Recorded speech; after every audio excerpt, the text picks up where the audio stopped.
से hi guys, welcome back to my YouTube channel K drama world. So guys, आज मैं बहुत ही अच्छा ड्रामा एक्सप्लेन करने वाली हूँ। उसका नाम है मोर देन ब्लू। यह 2009 में release south Korean movie more than blue का चाइनीज रीमेक है। इस चाइनीज ड्रामा के टोटल 10 एपिसोड है। यह नेटफ्लिक्स पे एयर हुआ था। इसकी IMDb रेटिंग 7.8 आउट ऑफ 10 है। कैरेक्टर की बात करें तो इसमें हमारा मेन लीड है जिसका नाम है चांग चे के, जो एक म्यूजिक कंपोजर है। फीमेल लीड की बात करें तो फीमेल लीड का नाम है संग यान यान क्रीम, जो एक म्यूजिक लिरिसिस्ट है। सेकंड मेन लीड का नाम है वांग पोहान, जो एक म्यूजिक डायरेक्टर है। और फीमेल लीड का नाम है आन यीची, जो ई साइन म्यूजिक कंपनी में एक एम्प्लॉय है। पोहान एंड यीची, इन दोनों के जरिए के एंड क्रीम की लव स्टोरी आगे बढ़ेगी। यीची का एक बेटा है जिसका नाम है केले। चौथा मेन कैरेक्टर है जिसका नाम है यू चेंसी, जिसका शॉर्ट नेम है सिंडी। ये एक फेमस फोटोग्राफर है। और भी आगे कई इंपॉर्टेंट कैरेक्टर हैं जिन्हें मैं आगे इंट्रोड्यूस कराऊंगी। अभी फिलहाल इतना ही जरूरी है। गाइस, अब मैं इस ड्रामे का पहला एपिसोड एक्सप्लेन करूंगी। इस एपिसोड का नाम है के डायरी। सो गाइस, ये जो ड्रामा है ज्यादातर फ्लैशबैक एंड वॉइस ओवर में चलता है। सो कंफ्यूज मत होना। तो मैं अपनी पूरी कोशिश करूंगी अच्छे से एक्सप्लेन करूँ।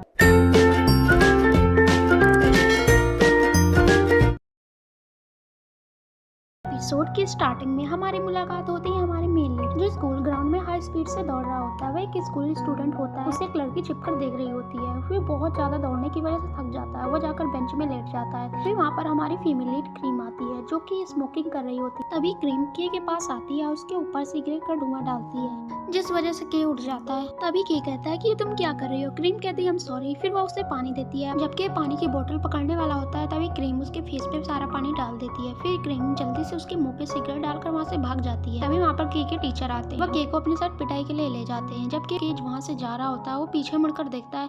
तभी क्रीम उसे दूर से देखती है, उसे मजा लेती है, उसे बहुत ज्यादा चिढ़ाती है। अब हमें दिखाते हैं कि के ये सब याद करके अपनी डायरी में लिख रहा होता है और कहता है कि वह दिन मेरी लाइफ का सबसे खराब दिन था, पर मैं खुश हूँ कि मैं तुमसे मिला, जिसे मैं सबसे ज्यादा प्यार करता था। फिर हमें इन दोनों की एक साथ वाली कुछ मेमोरी दिखाई जाती है। फॉर एग्जाम्पल, एक साथ मूवी देखना, एक साथ डांस करना, क्या डांस करते हैं दोनों, एक साथ खाना खाना, बाइक में घूमने जाना, बहुत ज्यादा टाइम स्पेंड करते हैं। ये दोनों का बेस्ट मोमेंट होता है। ये के एंड क्रीम की कुछ रोमांटिक याद ये सब के अपनी डायरी में लिख रहा होता है। तभी के कहता है काश मैं तुम्हें बता पाता। फिर के जोर जोर से रोने लगता है। ये सब के एंड क्रीम की स्टोरी की एक छोटी सी झलक होती है। अब कहानी प्रेजेंट में आती है। प्रेजेंट टाइम में हमें ई साइन म्यूजिक स्टूडियो दिखाया जाता है। वहाँ मीटिंग चल रही होती है। ऑफिस के सभी लोग एक सैड म्यूजिक को सुनते हैं। तभी जो मेन डायरेक्टर होती है वो कहती है ये बुरा नहीं है टाइटल ट्रैक के लिए, आप लोग कुछ और म्यूजिक सर्च करें। यहीं पर मीटिंग खत्म हो जाती है। सभी अपने घर चले जाते हैं। फिर हमारी मुलाकात होती है इस ड्रामे के सेकंड फीमेल लीड, जिसका नाम होता है यीची। वो अपने घर जाती है, अपने बेटे के साथ कुछ टाइम स्पेंड करती है। दोनों काफी ज्यादा क्यूट लगते हैं। फिर यीची अपने घर में जाकर सीडी से भरा बॉक्स को निकालती है। उस बॉक्स के हर एक चीज को ध्यान से सुनती है, पर उसे कोई भी पसंद नहीं आता। तभी यीची को अपने टेबल पे एक एम्बलम मिलता है जिसमें एक सीडी होती है। यीची उस सीडी को सुनती है। यीची को उसका म्यूजिक बहुत ज्यादा अच्छा लगता है क्योंकि वो बहुत ज्यादा सैड म्यूजिक होता है, काफी हार्ट टचिंग लिरिक्स होते हैं। नेक्स्ट डे यीची सभी को ये म्यूजिक सुनाती है। तभी एक कलीग पूछती है ये सीडी तुम्हें किसने सेंड किया है। तभी यीची कहती है पता नहीं, सीडी के ऊपर लिखा था lyric by cream and music by K. फिर हमें इस ड्रामे के सेकंड मेन लीड से मिलवाया जाता है जिसका नाम होता है वांग पोहान, जो एक म्यूजिक डायरेक्टर होता है। तभी पोहान कहता है मैं इन दोनों को जानता हूँ। के का पूरा नाम है चांग चेके एंड क्रीम का फुल नेम है सॉन्ग यान यान। के मेरा कलीग था पॉपिट म्यूजिक स्टूडियो में। उस कंपनी में एक एम्प्लॉय ने इन्हीं जगह पे के को हायर किया था। तभी मैं उससे मिला था। फ्लैशबैक में देखते हैं के एंड पोहान एक दूसरे से मिलते हैं। प्रेजेंट में पोहान कहता है कि 3 साल पहले कैंसर से मौत हो गई। तब वह बहुत ज्यादा यंग था। तभी एक एम्प्लॉय कहती है क्रीम के बारे में कुछ बताओ। तभी पोहान कहता है क्रीम एक सॉन्ग राइटर थी जो पॉपिट म्यूजिक स्टूडियो में काम करती थी, पर मैं उससे कभी मिला नहीं। पर मैंने सुना था क्रीम की बहुत जल्दी मौत हो गई थी। वो बहुत ज्यादा अपसेट रहती तो उसने सुसाइड कर लिया था। तभी मेन डायरेक्टर पूछती है क्या क्रीम एंड के कपल थे। तभी पोहान कहता है आई एम नॉट श्योर, मुझे इस बारे में नहीं पता है। तभी मेन डायरेक्टर कहती है मुझे यही सॉन्ग चाहिए टाइटल ट्रैक के लिए किसी भी कीमत पे। तभी यीची कहते हैं इस सॉन्ग के कॉपीराइट ओनर कहाँ है। अगले सीन में हमें पॉपिट म्यूजिक स्टूडियो दिखाया जाता है। पोहान एंड यीची अंदर चले जाते हैं। तभी वहाँ पर मैनेजर आता है और कहता है बॉस तो यहाँ पर नहीं है। जब से पोहान ने 2 साल पहले इस कंपनी को छोड़ा था तब से इसकी कंडीशन बुरी हो गई थी। फिर वो मैनेजर के ने पास्ट में इस कंपनी में जितने भी सॉन्ग लिखे होते हैं वो सबकी लिस्ट दे देता है, बट इसमें वो सॉन्ग नहीं होता जो उन्हें चाहिए था। तभी वो मैनेजर कहता है अगर आपको किसी बिलोंगिंग किसी से मिलना है तो वह एक फोटोग्राफर के बारे में बताता है जिसका नाम होता है यू चेंसी, शॉर्ट नेम सिंडी होता है। इसका इंपॉर्टेंट रोल है इस ड्रामे में। तभी मैनेजर पोहान को एक केक की पिक्चर दिखाता है और कहता है ये फोटो एग्जीबिशन की है। नेक्स्ट सीन में हमें सिंडी स्टूडियो दिखाया जाता है। वहाँ पर फोटो शूट चल रहा होता है। सिंडी फोटो खींच रही होती है। वो फोटोग्राफर थोड़ी रूड टाइप की होती है। तभी वहाँ पर पोहान एंड यीची स्टूडियो के अंदर आते हैं। नेक्स्ट सीन में तीनों एक साथ बैठे होते हैं। तभी यीची फोटोग्राफर को सॉन्ग सुनाती है और कहती है कि आप कैसे बिलोंगिंग किसी को जानती हैं। तभी यीची कहती है कि आप की फ्रेंड हैं। कि सिंडी कहती है मेरा उससे कोई रिलेशन नहीं है, मैंने तो बस उसका फोटोशूट एंड एग्जीबिशन किया था। तभी मोहन कहता है हमें सॉन्ग कॉपीराइट ट्रांसफर एग्रीमेंट लेना था। तभी सिंडी कहती है कि आप सच में उसे नहीं जानते। ये के बारे में कुछ और भी पूछती है पर वो मना कर देती है बताने से। ये बहुत ज्यादा रिक्वेस्ट करती है पर वो नहीं मानती और उन्हें जाने के लिए बोल देती है और कहती है मैं बहुत ज्यादा बिजी हूँ। उस फोटोग्राफर का बिहेवियर बहुत ज्यादा अजीब होता है। नेक्स्ट सीन में दोनों जा रहे होते हैं। तभी मोहन कहता है तुमने ये सॉन्ग ही क्यों चुना, हम अभी तक इसके कॉपीराइट ओनर को भी नहीं ढूंढ पाए। ये कहती है ये सॉन्ग बहुत ज्यादा अच्छा है, मैंने कई बार सुना है। आगे ये कहती है उस सिंडी को जरूर कुछ पता है पर वो हमें बता नहीं रही है। मोहन इन सब से बहुत ज्यादा फ्रस्ट्रेट हो जाता है। वक्त बेचारी येची को अकेला छोड़कर वहाँ से चला जाता है। नेक्स्ट सीन में सिंडी का स्टूडियो दिखाया जाता है। सिंडी घर जाने से पहले एक पोस्टर को देखती है जो के का होता है। वो ये तब की पिक्चर होती है जब सिंडी ने उसका फोटो शूट किया था। फिर वो चली जाती है। अगले ही पल स्टूडियो में कुछ हलचल होती है। स्टूडियो के विंडो से येची अंदर आती है। येची को के एंड क्रीम की लव स्टोरी जानने का बहुत ज्यादा इंटरेस्ट होता है, इसलिए वो चोरी से स्टूडियो में एंटर होती है। येची अंदर जाके हर जगह के एंड क्रीम से रिलेटेड चीजें को ढूंढती है पर उसे कुछ भी नहीं मिलता। तभी येची को एक बॉक्स मिलता है। वो उसे ओपन करती है, उसमें कुछ सामान होता है। वह सब कुछ सामान हटा देती है। तभी उसे एक डायरी मिलती है, वो के की होती है। येची उस डायरी को पढ़ती है। अब हमारी स्टोरी फ्लैशबैक में जाती है। स्टाइल से साइकिल में एंट्री मारता है। वो वॉइस ओवर में कहता है असली दुख एक सॉन्ग की तरह होता है जो आपको स्टार्टिंग से दुखी नहीं करता। यह वह चोरस के हिस्से जैसा होता है जो बार बार अनफॉरगेटेबल मेलोडी को दोहराते हुए लहरों की तरह आता है। अगर आपको लगता है आपकी जिंदगी में दुख जल्दी आ गया है तो आप अपने सामने वाले इंसान को नहीं समझते उसकी लाइफ में कितना दुख है। कि डैड अपनी शॉप को बंद कर रहे होते हैं। तभी के वॉइस ओवर में कहता है मैं एक हाई स्कूल स्टूडेंट हूँ, ये साल मेरे लिए बहुत ज्यादा इंपॉर्टेंट है। इस साल मेरा कॉलेज एंट्रेंस एग्जाम है, इसलिए इस बार मैं बहुत ज्यादा मेहनत करूंगा। फिर के अपने डैड के पास जाता है। डैड कहते हैं क्या तुम ठीक हो, बहुत सैड लग रहे हो, पर वो कोई जवाब नहीं देता। तभी के कहता है डैड क्या आपको इन सीडी की कोई जरूरत नहीं है। डैड कहते हैं इन सीडी को कोई नहीं सुनता क्योंकि ये एक सैड म्यूजिक है, इसलिए मैं इसे हटा रहा हूँ। तभी डैड कहते हैं क्या तुम्हें ये सीडी का बॉक्स चाहिए। कि सीडी के बॉक्स को देखता है। तभी वहाँ पर एक आदमी के का गिटार लेकर जा रहा होता है। ये उसी टाइम उस गिटार को ले लेता है। तभी डैड कहते हैं तुमने एग्जाम क्यों नहीं दिया, तुम हमेशा गिटार को क्यों प्ले करते हो।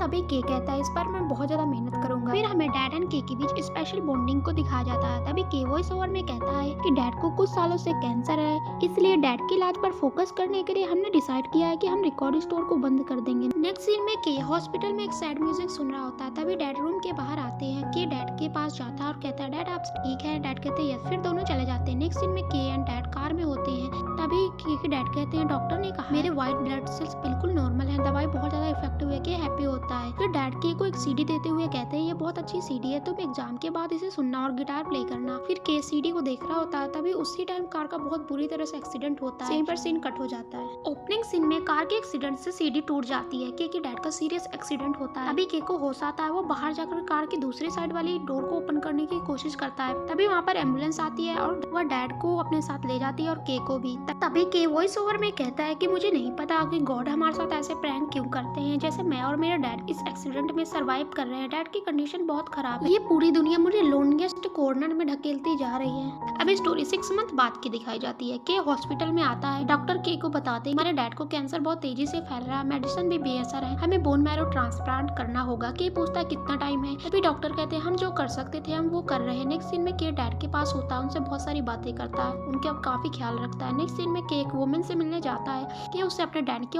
हॉस्पिटल एक्सपेंसेस को पे करने के लिए रिक्वेस्ट करता है, पर वो वुमन के और उसके डैड को बहुत ज्यादा ह्यूमिलेट करती है। फिर के सॉरी बोलकर वहाँ से चला जाता है। नेक्स्ट सीन में के डैड के पास होता है। वो डैड की पूरे दिल से सेवा करता है, उनसे बहुत सारी बातें करता है। नेक्स्ट सीन में के अपनी स्कूल बस में होता है। वह सो रहा होता है। तभी वहाँ पर बस में एक लड़की चढ़ती है जो हमारी फीमेल लेडी जिसका नाम क्रीम होता है।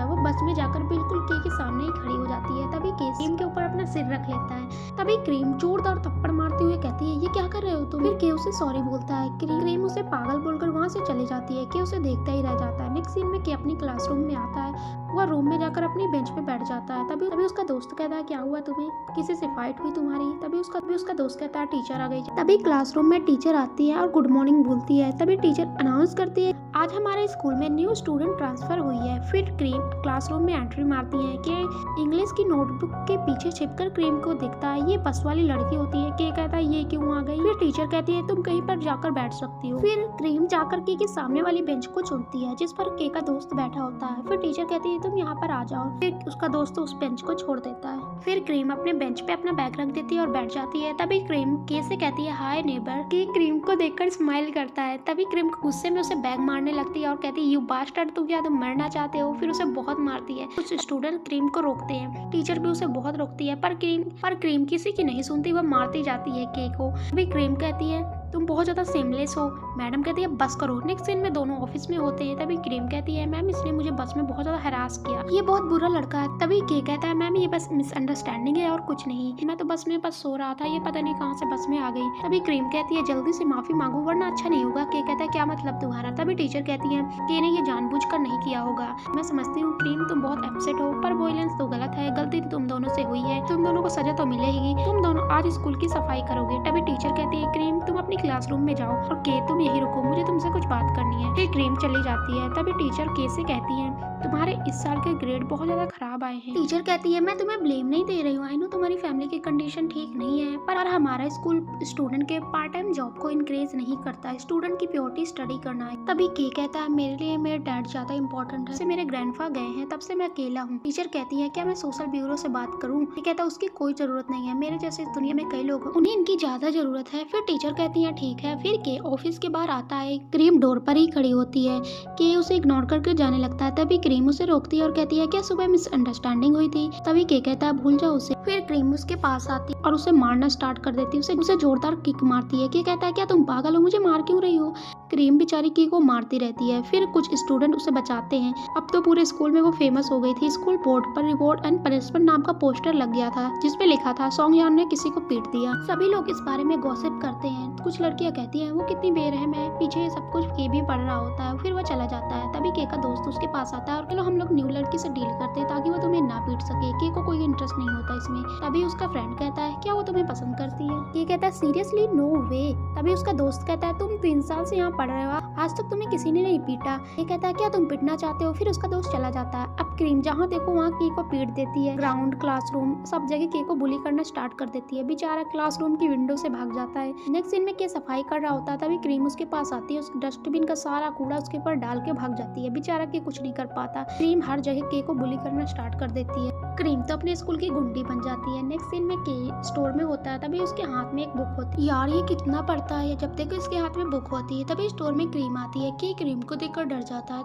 तभी के को एक कॉल आता है। के कॉल को पिक करता है और कहता है कि कल मैं स्कूल के बाद हॉस्पिटल आऊंगा। वह टेक केयर बोल के फोन को कट कर देता है। क्रीम उसकी बातें को सुनती है। फिर क्रीम करी राइस फूड लेकर आती है, के को दे देती है। तभी के कहता है इसे गर्म करने की जरूरत है। फिर के माइक्रोवेव में फूड को रख देता है। दोनों खड़े होते हैं, वो भी ऑकवर्ड साइलेंट के साथ। फिर के माइक्रोवेव से फूड को निकालता है और उसे दे देता है। फिर के कहता है तुम मेरे साथ ऐसा क्यों करती हो, क्या तुम्हें स्कूल से निकलने का डर नहीं लगता। तभी क्रीम कहती है बिल्कुल भी नहीं। फिर के क्रीम को जूस देता है और कहता है ये जूस उनकी तरफ से जिसको तुमने अब तक पीटा है। तभी क्रीम कहती है क्या तुम्हारे डैड हॉस्पिटल में है, क्या वे बीमार हैं। के कहता है यस। तभी क्रीम कहती है क्या हुआ उन्हें बताओ।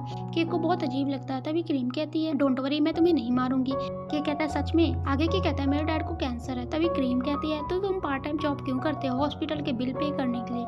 के कहता है तुम जान के क्या करोगी। क्रीम अपना सामान लेकर थैंक यू बोलकर वहाँ से चली जाती है।